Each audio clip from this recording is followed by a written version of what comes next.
Hey guys, welcome back to the Cool Classic Kids show. And a while ago, I was talking about how I was super excited after they announced Destroy All Humans 2 remake. And recently, one of the developers was interviewed by The Escapist, and he was discussing some great details that we have for the upcoming game. So, we do have a pretty crazy update, and that is Destroy All Humans 2 is dropping last gen consoles, including the Nintendo Switch. Now, this I know sucks for some people.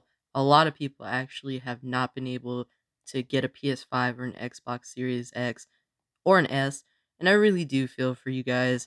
It really does suck that there are people that won't be able to experience the game that do want to have that experience, but this overall is good for the game, and we're going to get into this right now. I will say up front, I am an early next gen adapter. I technically got a PS5 day two since Target wouldn't deliver it day one, unfortunately. I also did get a PS4 day one. I really enjoy getting these systems early, but I do find that these past two generations of me getting the systems early wasn't really as rewarding as I felt that being an early next gen adapter should be. After all, we are the ones that are moving PlayStation, for example, to the next level. It is very key, the early on sales, to an entire gen success. And I feel like we really should be rewarded for being early next gen adapters instead of kind of having to wait for the sluggish industry to catch up to us because, well, they want to dive into the extra potential sales. But like I said, it really doesn't work out for anyone any which way people choose, unfortunately. But guys, let's jump right into it. So the developer of Destroy All Humans to Reprobe says, "Hi, I'm Stefan Schmitz. I joined the industry in 2007 at Black Forest Games' predecessor studio, Spellbound Entertainment, and have been with this amazing bunch of people ever since. My role at Black Forest Games is that of an assistant creative director, and in essence, I am a framework builder, team enabler, and vision preacher closely following and supporting our creative director. Working on a beloved series like Destroy All Humans is a great honor, responsibility, and a little bit scary to be honest. After all, as someone who grew up with the games of the era, it was like a dream come true. That being said, it was imperative to treat the remake's conception with the utmost care, respect the memories of the players, and the vision of the original while improving the game's quality and uplifting it to modern standards was always on our mind when we worked on designs and decisions. We always aimed to create a good memory of the game in the hearts and minds of the players, which is a much bigger challenge than a straightforward remaster. And honestly, I really admit, guys, that it cannot be easy to do that.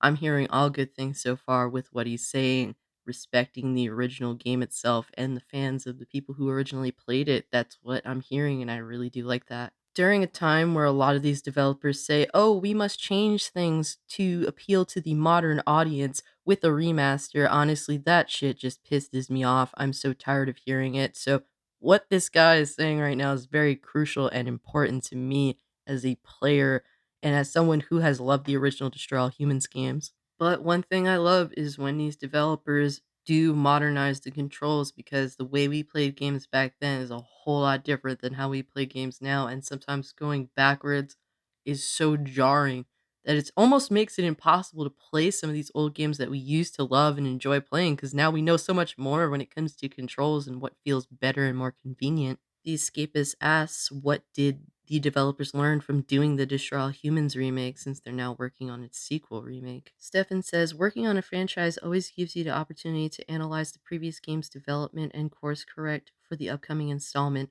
The community's feedback has been instrumental in understanding the reception of the player facing features, and we have been working to implement improvements where possible. One major avenue for that was understanding the reception of the first game's combat and applying those learnings to modernizing the second original game's arsenal. Player guidance is also an area we worked on to improve, and we've implemented a character to better lead the player through the game. This character was always present in the very original game and was a good opportunity to use and expand the lore.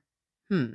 Internally, you always go back to the previous project and identify the issues and complications you had. We applied a lot of learning from our own processes and workflows, and we were able to improve fastly on building destruction, destroying in a better output with less complications. The level streaming system is also improved, and we have largely automated that to free up time for various people in the team. This time was then used, for example, for creating bigger levels and more performant results. So obviously, they learned a lot on how to be more efficient with development in general from the original Destroy All Humans. And since they are more knowledgeable on the lore and what's going on and how the game's overall design is, I'm sure that they're able to better use their time in Destroy All Humans too. But what I'm noticing is that they are being very ambitious here and openly admitting that. As for them having a character lead the player through the game, are they talking about Pox, aka Invader Zim? Is he going to have a bigger role in this game in general? Now, here's where it gets a little bit juicy. The Escapist asks, did Black Forest ever question removing some jokes or other gameplay elements that might now be considered stale? Might now be considered stale, that's what they consider it. Basically, they're asking if the dev team removed anything fun, funny, entertaining, or raunchy from the game. Basically the fun aspect of the game, they call that stale now. Steven says, just like in our remake of the first game, we are using the original voice recordings that have a cult status among fans.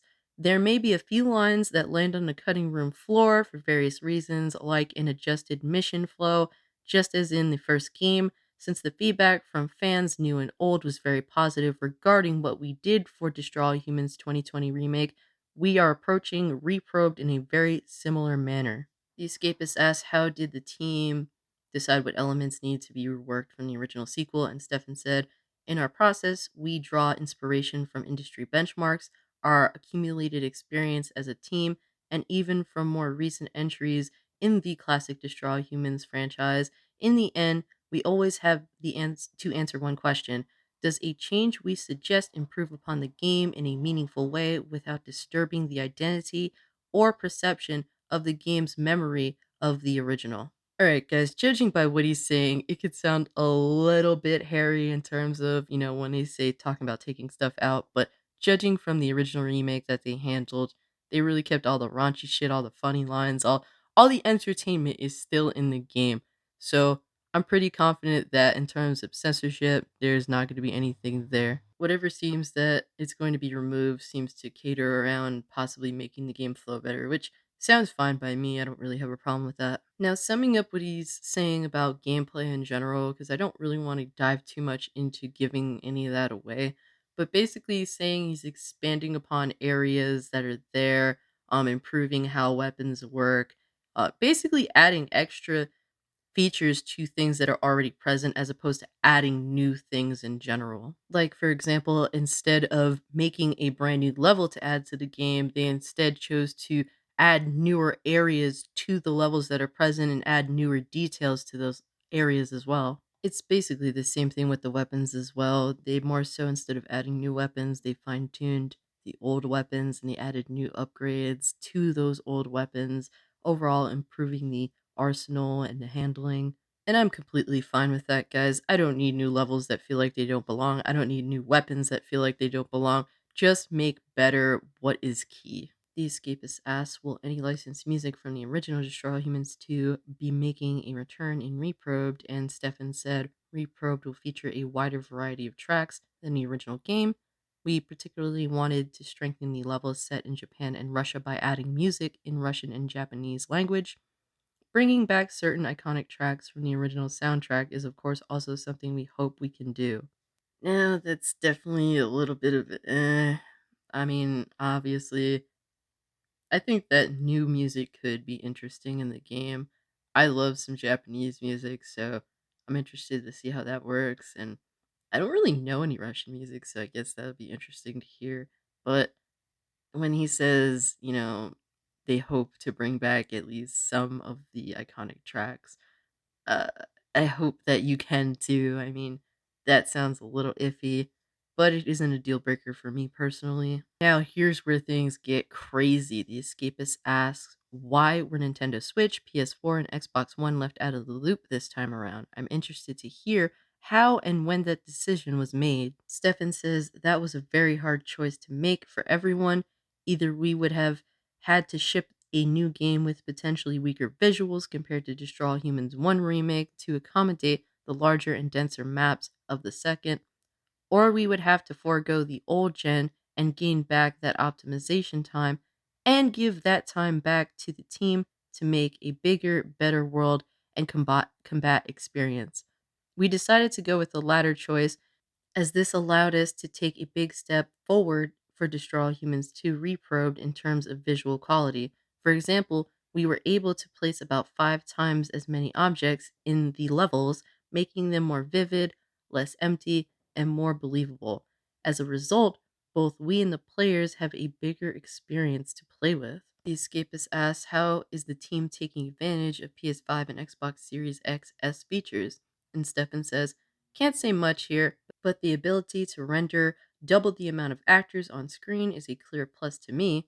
More active characters on the screen at any given time gives you a more dynamic and crowded playing field, and Crypto is all about the potential mayhem he can get out of these crowds. So he's saying dropping last gen allows him to improve essentially every aspect of the game, from visuals to um like details on the map as well as gameplay he's implying. Being able to have 5 times as many objects in the game on a particular level definitely is going to make that hugely different from a last gen version. And they were saying that getting the game to look as dense and as vivid as they wanted to would imply that they would actually have to make the game look worse than its predecessor remake. And for people playing on last gen, do you really want the game to look shittier than the original game? I mean, that kind of sucks, obviously.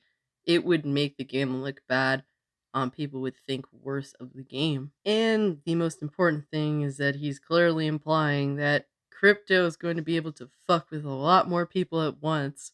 And to me, that is definitely an instant win. So I wouldn't want the game to come to last gen personally and then be a worse off experience, even on a gameplay perspective. I mean, I totally understand them dropping that version of the game, because why would you want to have the same game and have a lesser experience on the old consoles? I mean, I could understand downgrading visuals, even a lesser frame rate. I mean, those are things that we can obviously expect, but to downgrade the gameplay on top of it all, no way. That's can't happen. That's not fair to anybody.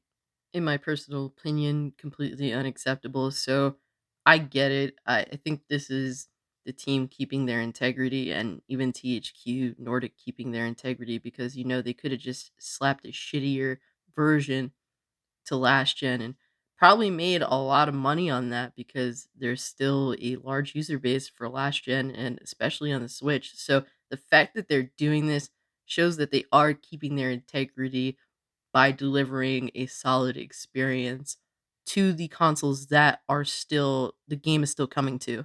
So I know that there are definitely people out there that are going to be disappointed. I mean, I do feel for Switch owners, because you did get the original game on the Switch, so not getting the sequel is definitely a bummer. But honestly, I think this was the right decision in my personal opinion. So with that, Destroy Humans 2 Reprobed is coming to PC, PS5, Xbox Series X and S sometime in 2022. I'm really excited for it. I hope you guys are excited for it. That concludes the video, guys. If you can, like this video, share this video, subscribe to my YouTube channel, follow me over on Twitter if you want to continue the conversation. The link is in the description. The link to this article will also be in the description if you want to read everything that is being said. But guys, thank you all for listening. With all that being said, I'm out. Peace.